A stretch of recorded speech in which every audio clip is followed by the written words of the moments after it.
Рахмат, кийинки сөз Мамасадыков Замирбек Душаловичке берилет. Акылбек Үсөнбекович, жана сиз мамлекеттик кызматкерлердин, муниципалдык кызматкерлердин айлыгын көтөрөбүз деп айттыңыз да. 1 августтан биз 9,3-9,6 миллиардты караштырганбыз. Удай күч кубатты таможня менен салыкка берсин. Биздин пландарыбыз ушундай. Жакшы жаңылык, рахмат.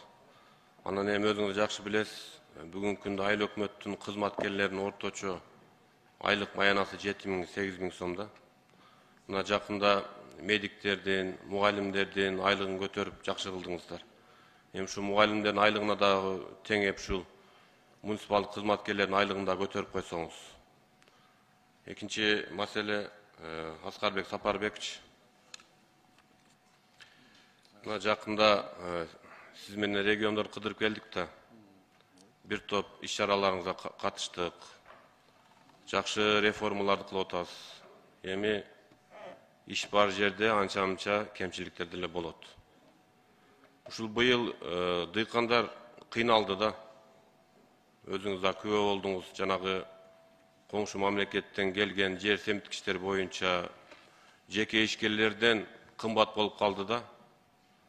Анан жанагы күйүүчү майлардын кымбаттыгы менен суранат элем да, ушул келерки жылга 2023 жылдын башына, январь айына ушул Акылбек Үсөнбековичке сунуш берип өкмөткө.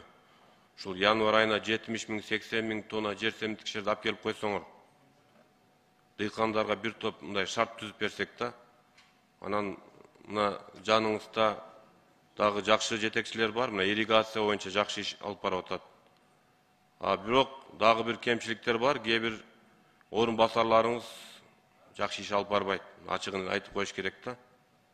Мына соц палаталарда айтасың, мындай кемчиликтерин айтпайсың, бирок сыртка чыгып мындай бир жумуштарды айтсаң, мындай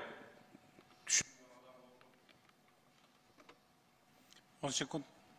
Түшүнгөн адамга окшоп бир замат аткарып жүрө тургандай болуп айтат да, бирок 2-3 күндөн кийин айтсаң, чочуп кетет да.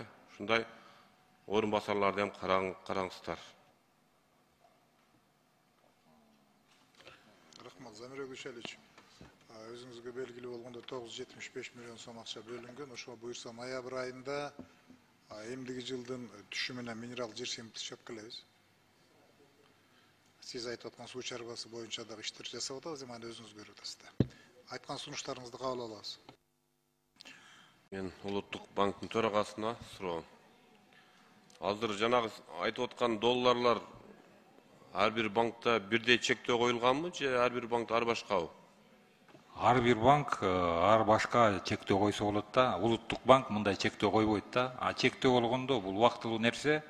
Ар бир банк өзү карайт да, өзүнүн кандай абалы, кырдаалы.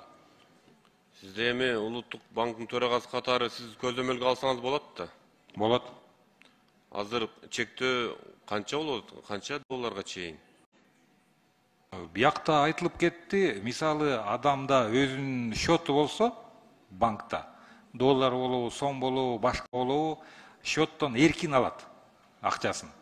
Эгерде жанагы системалар менен келген акча болсо, каражат, система денежных переводов, анда ар банктар ар кандай коюп атат да, мисалы 500 доллар. Мисалы бүгүн Москвадан бизге жеке ишкерлер акча которду. 3500 доллар. Бериш керек беле? Доллар менен. Сом менен берет. Же рубль менен. Доллар менен бербейби? Жок, ошондой чечим бар, в валюте страны отправителя деген или в сомах. Курсчу, курс. Бүгүн курс кандай болду? Курс келишимдин негизинде кардар менен банктын. Бүгүн бир канча ишкерлер нааразычылык билдирди да, кайрылуу жасады. Ушул долларды ала албай атабыз банктан деп. Ошо ишкерлердин бизге келип туруп тактайлык, алардын фамилия, атын, номерларын, анан аларга жардам бергенге аракет кылабыз. Бүгүн Бишкекте, бүгүн РСК банкта 3600 доллар которгон экен. Жеке жаран эле. Өзүн жана иштеп тапкан маянасын. Анан келип банктан, РСКдан долларды бербей атат, курсту төмөн берип атат. Мына ортодо курсовой разница менен күйүп калып атабыз деп кайрылышты да.